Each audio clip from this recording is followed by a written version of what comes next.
Hedera, an open source public network governed by leading organizations around the world such as Google, IBM, Dell. Not set up inside the crypto blockchain, but a far superior network called HashGraph. But what is some of its top projects? SaucerSwap, HBAR Headstarter, Galaxy, DaVinci Graph, Centex, Citadel Wallet, TuneFM, LCX, Sauce Inu, Dovu, Gilmore Estate, Mingo, Grelf, and Karate Combat, the MMA of Hedera. Welcome to 100x Hedera series.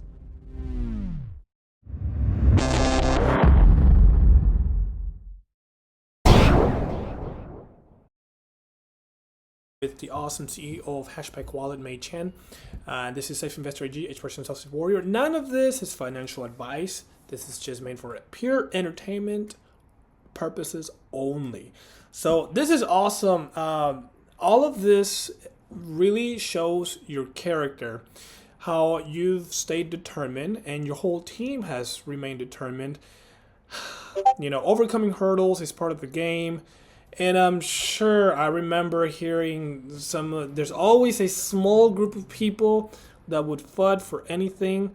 And you have to expect that. You have to. Because it's almost like if you don't get FUD, you're doing something wrong. Yeah, I agree. Yeah, definitely. Right. Yeah, when you get FUD, when you get that person in Discord pretending that they're you're like, all right, this is a sign that we're making it. This is a sign that we actually have relevance, right? It's part of the game. Yeah. Man, so, okay, now so just a quick review of the tokenomics. I have it pulled up right here on this page. So there's 1 billion tokens currently right now, 200 million in circulating supply. So we have 10% for liquidity, 80% for the community, 3% for marketing, 3% for operations, and 4% core development. And it sounds like you guys have a lot of work behind the scenes that you're working on, which makes a lot of sense why right now you only have 20% in circulating supply.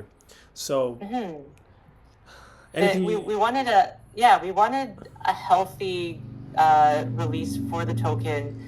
We actually consulted a lot with SaucerSwap, who had done their own tokenomics with Sauce, and we saw their success over the past 2 years that they've had a Sauce token, and we saw how healthy it was, and we said, okay, we want to see what they did to make it work and how we can follow through and make PAC as healthy as we can. So we were very careful in allocating liquidity, allocating amounts for the community, and right now that 200 million is what was released on launch, which was a few weeks ago. Yeah. And since then, we've also had amounts that are vesting according to the schedule that is on the white paper. And so there's a little bit more than 200 million. And we're working right now. Yeah, like I think, and don't quote me on this, it will be, it is public, but I think it's something around like 15 million tokens have been released through the vesting smart contract. So this is all governed by smart contracts, and all of those smart contracts are verified, and you can look them up on Hashcan and check the source code, right? So we try to be very transparent in how these are coming out. As for the exact amount that has been released, we're working with CoinGecko, and also when we get listed on CoinMarketCap, it will be on CoinMarketCap what that exact circulating supply is at any point in time. And it's actually like you have to give them like the exact numbers and the exact release schedule so that they can calculate it and put it in on their website live, right? So we're trying very hard to be very transparent about what is out there and where it's going. And like the amount that we are distributing for the community, we intend to use it to help with people coming and finding out about PAC, to get excited about it, to participate in the ecosystem. And so like PAC back rewards, those come from the community side, and also like any sort of like marketing things that we do that is releasing tokens to the community. And again, these are things that we don't have a solid plan yet, because we're just launching the token and making sure everything checks out and everything is solid. But I will say, if you guys have any ideas on how best to incentivize people to get excited about the ecosystem, or use Pack, send those suggestions in our feedback channel in Discord. Like, we'd love to hear them. We're really keen on listening to community support, community feedback, and getting your ideas, because that's how come HASHPACK is where it is today, and why it has so many features that people like, is because we listen to our community. So would love to hear from you guys, and chat about what we can do with Pack, and how we can make it super exciting. I may just have a feedback or two. I'll drop by and Yeah. post them there. You heard her, guys. If you have some feedback, they're open to any kind of ideas, opinions to push the forward, to push the project forward, to push the forward project. So okay, great. I mean, everything sounds good to me. Everything sounds great. And I used to have a question about the utility, and now it makes sense. Is a loyalty payout token to incentivize people use its features, such as swapping and secure trade. That One day, yep. makes sense now. It makes sense to me. This is really cool. Okay, and then I'm sure there's more plans ahead. And now there was one paragraph I remember I wanted to. I'm trying to be funny here. If you don't have to tell me, but it says, what are the use cases for Pack? Pack is our Web3 loyalty token for HASHPACK. Pack can be spent in wallet in various places. Pack will be used for collaborations. By the way, Earthlings, they're one of your collaborating partners, right? Sure, we like them very much. Man, that's really cool. By the way, you can see it on their website. They're listed there. Now, it says at the very bottom, the bullet point, it says Pack will be used for future features and services which haven't yet been announced, with a focus of improving the user experience within the wallet. Any alpha you can share here? If you cannot, don't worry. But I'm trying to see if I can squeeze a little sneak peek out of you. Yeah, this is something we're keeping very tight, because we want to wow everybody, and we want to make sure that when we put it out, we don't give other platforms a head start. We're very excited about this. We've actually been working on it for a long time in concept, and I think that we're hoping to get something out by the end of the year. So it's not going to be too long before we see it, but I cannot tell you what it is, unfortunately. But yeah, there are some exciting things that we're building, and they will also use Pack token in meaningful ways, hopefully. But that's all like right under development here, so I cannot tell you about it. But we're excited. We're really excited. Guys, I tried. Just so everyone sees here, I tried to get something out of her. Do not tell me I didn't try. I tried. So, do we have enough time for... Do we have time? Yeah, it's 1:20. Okay. Yeah. So, now we're going to jump to the fun now, since we got the business out of the way. Okay, so, I'm a huge MMA fan, okay? And by the way, guys, if you have any questions, you're welcome to come to Discord, HASHPACK Discord, and ask him. Pluto's there. Mei-chan hangs out there. I always see you there. And answering people's questions, and you have no problem in taking the time, which shows the type of leader that you are. I prefer leaders over bosses any day, because they're present, watching over their babies. That's what leaders do. So I really have to commend you on that. I'm very observant. I like observing, and I have to throw flowers to that. You're present. That's what leaders do. They show their presence. So, all right, on to the fun. I love MMA. I started watching MMA since I was in 6th grade. Since it used to be like a little.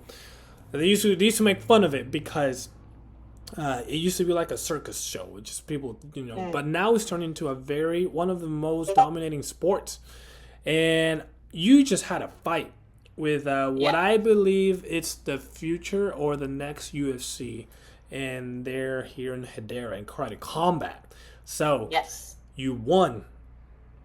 You dominated. I think it should have been a TKO, in my opinion, because her guard dropped, and I don't know if I was kind of noticing there. You kind of feel bad, and you. There was like a couple punches, like, oh, she's gonna knock her right here, but you kind of. So I'm like, oh, she felt bad for her because her guard dropped. I saw her guard was dropping when she was covering, and then she was drop. And so, but anyways, how did you prepare for that fight?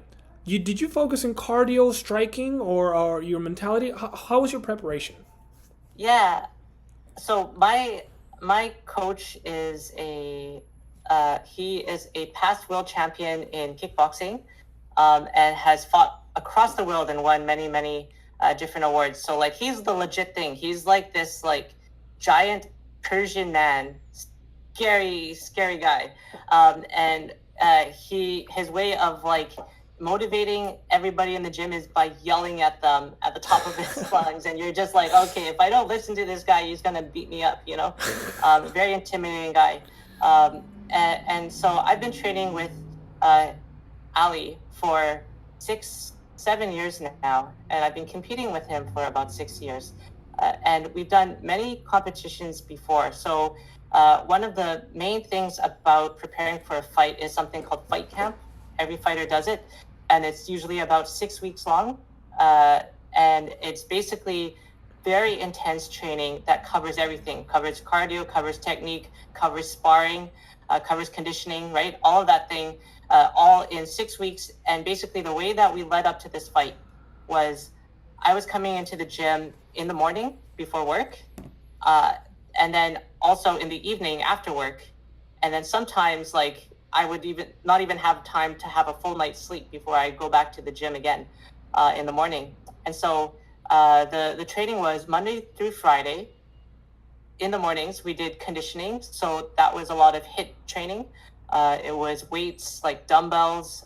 It was a lot of body weight exercises like burpees and those kind of things, right? So building up your strength, building up your physique, getting your conditioning going in terms of like cardio and that kind of thing. That was my mornings every single day, which is actually kind of brutal because we went like an hour straight with like very little rest, like maybe 30 Sheesh. seconds rest between each set. And then I would have the morning and afternoon to rest, and then in the evening I would go for technical training. So this was pad work, bag work, and then as we get closer, it's hard sparring.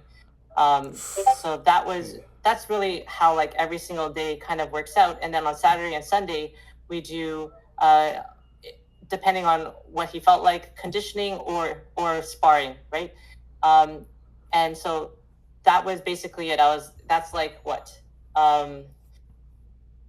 12 classes, 12 sessions a week, and hard sessions where you're just like training to like the peak that you can and pushing yourself to like new limits, right? That's basically what the fight camp is supposed to do, so that you can push yourself to your limit, and then when you go fight, it feels easier because you don't push yourself as hard as you have in training. Dang. So you were training twice a day. Twice a day, sometimes 3 times. Sometimes I went to like another gym to do some sparring with them or to like train techniques or something like that. Like I have a gym, a friend who does MMA, and so we put on the karate combat gloves, then we did a bit of light sparring around that. And we did a little bit of wall work as well, because you got the slanted walls in the karate combat pit, and that's something that I've never had to do before. And so we did a little bit of that work, and actually in the fight it really helped out because one of the times she tried to do a double arm takedown on me, and she wasn't able to lock it in, and you can see that like I sink my hips at the last moment just before the ref breaks it up. I sink my hips down and I like push her neck down towards the ground, and because of that I was able to like maintain my stability, and she wasn't able to take me to the ground. That was because of that like special training that I did for like an afternoon. Wow. You were okay. So you were training on everything, and you were training I like was training it, yeah. 3 times a day, like Monday through Yeah. Friday or Monday through Saturday. Like Sunday to Sunday. Oh, jeez. Wait. So what'd you do for recovery? Yeah, so I was like, so coach, do I get a rest day? And he said, you get a rest day when I tell you can get a rest day. And basically, no rest day. Basically, like just training hard. And then another big one for fights is your diet as well, right? Because you have to hit weight. And so my walk around weight typically is around 125 pounds, 126, maybe 128, you know, if I'm like really enjoying life and having like fried chicken and pizza, ice cream, you know. Oh man, I love it so much.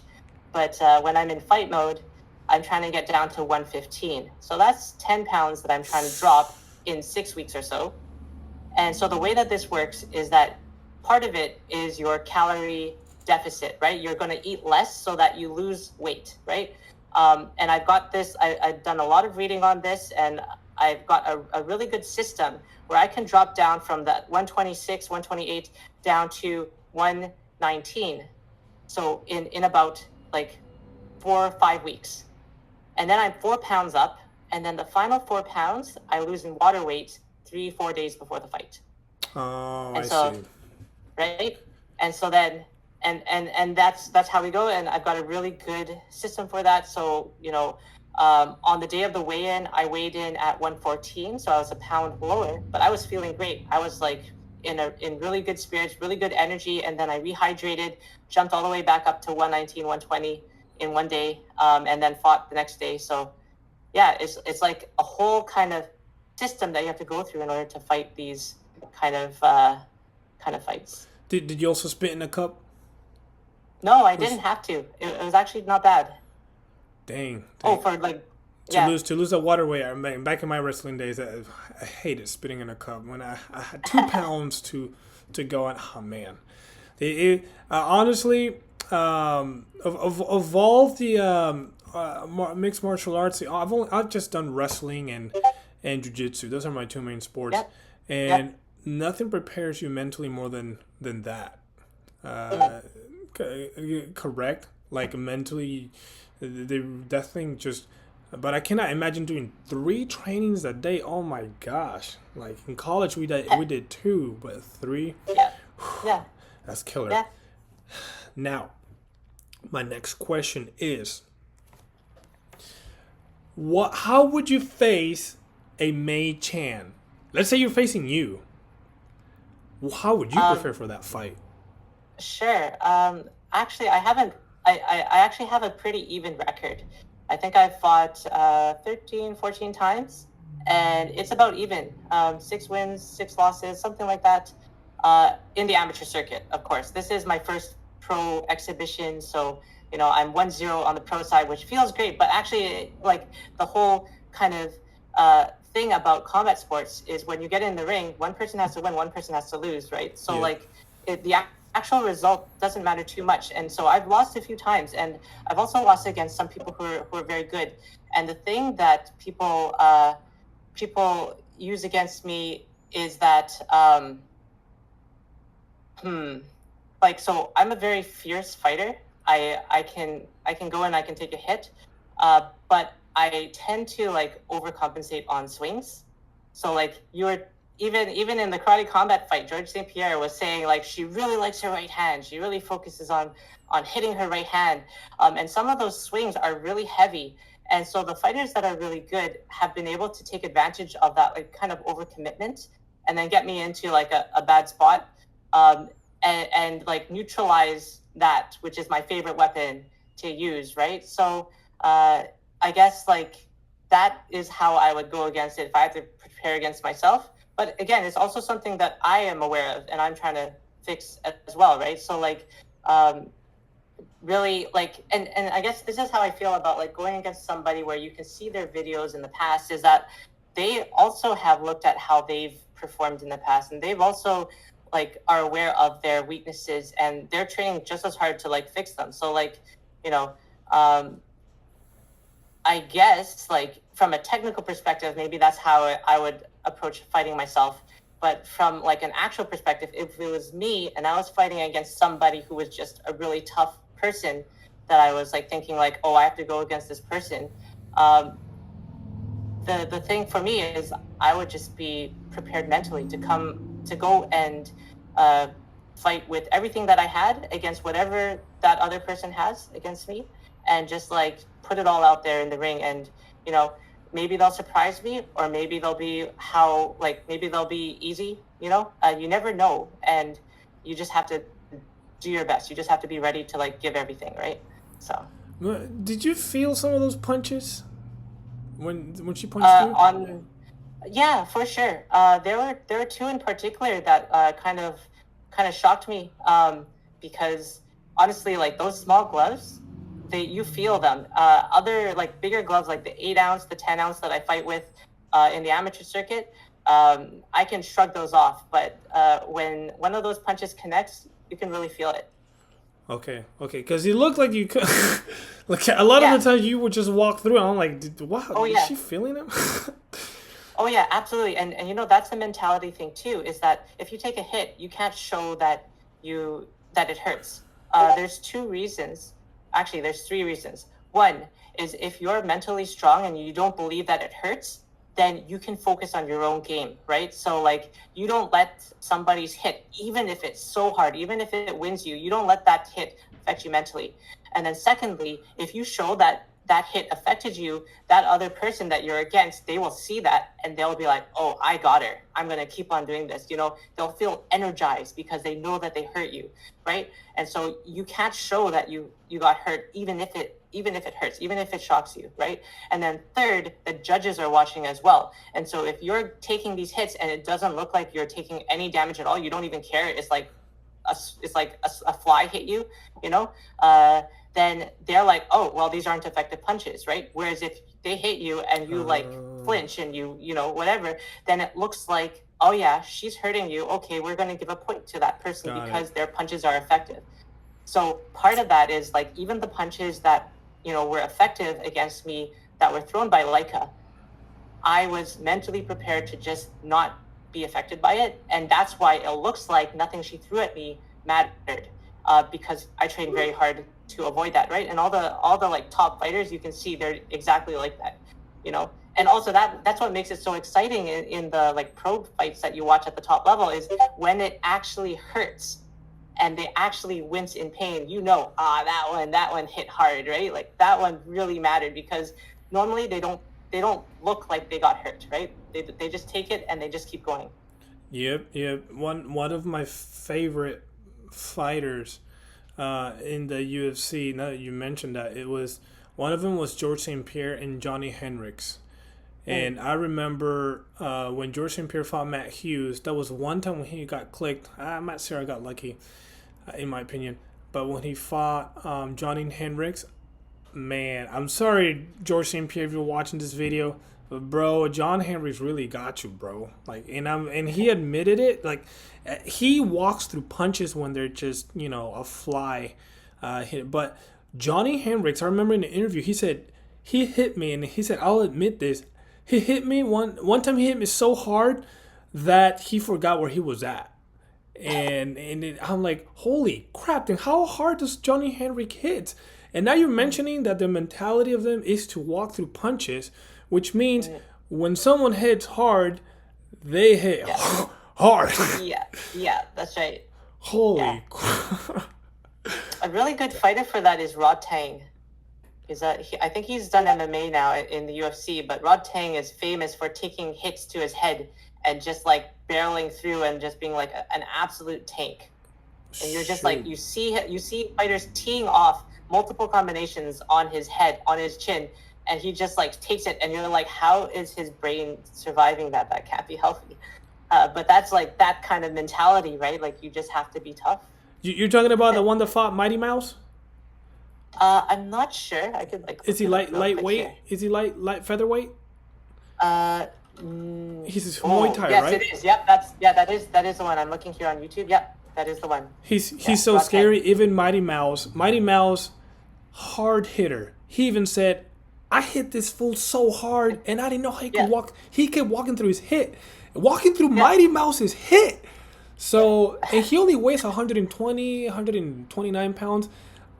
Dude, I wouldn't want to fight that guy, because oh man, it kind of gave me chills just watching him walking through those hits. So just listening to you now You know, you have to basically internalize that you're gonna walk through hits unless you Yeah, literally, you know, something hits you and it actually stumbles you. So that's now right. I'm Yeah, like processing this like yeah, holy crap. So that guy hits hard. yeah. Man, I'm sure you have a lot of work to get done, and let's end it a little early so you have time to relax. 'Cause I don't want to end it close to the hour, so Sure. so you have time to for yourself. Maybe catch a 10-minute nap or something. Um, I really appreciate you making time for this interview. Any final words you like to share to everyone? Yeah. Inspirational quotes? I don't know. Not except that if I can do it, I will step in the pit again. So keep an eye out. Cheer me on next time. Ooh, man. I'm going to the next fight. Wherever you fight, just let me know. I'm gonna go to that one. So Awesome. just keep me posted. I will go. And but yeah, ladies and gentlemen, Mei Chan. She's the CEO of Hashback Wallet. I think one of the wallets that has revolutionized the entire Hedera ecosystem and has brought one of my favorite features, which is secure trade, and they're pushing forward and onward, and is now continuing or starting her pro MMA career. Is continuing? Yeah, we'll see. Crossing fingers. Yep, crossing fingers. Yeah, We'll see. yeah. I'm a fan of yours. Honestly, your fight is what made me get bullish on Pack Token. I'm like, she's the CEO. I'm like, oh, and then I looked into it because I'll tell you this. I used to wonder like, what's the utility of the Pack Token? And then someone just says, just read the darn white paper. I'm like, okay, you're right. I read the white paper. I'm like, oh wow, look at the utility. Okay, oh man. And so I need my followers need to know about this. Really appreciate you, May. Thank you for what you're doing, and thank you for contributing to the Hedera ecosystem. I know the entire ecosystems go through bumps on the road, through hurdles. We're gonna get through this. It'll be Always. fine.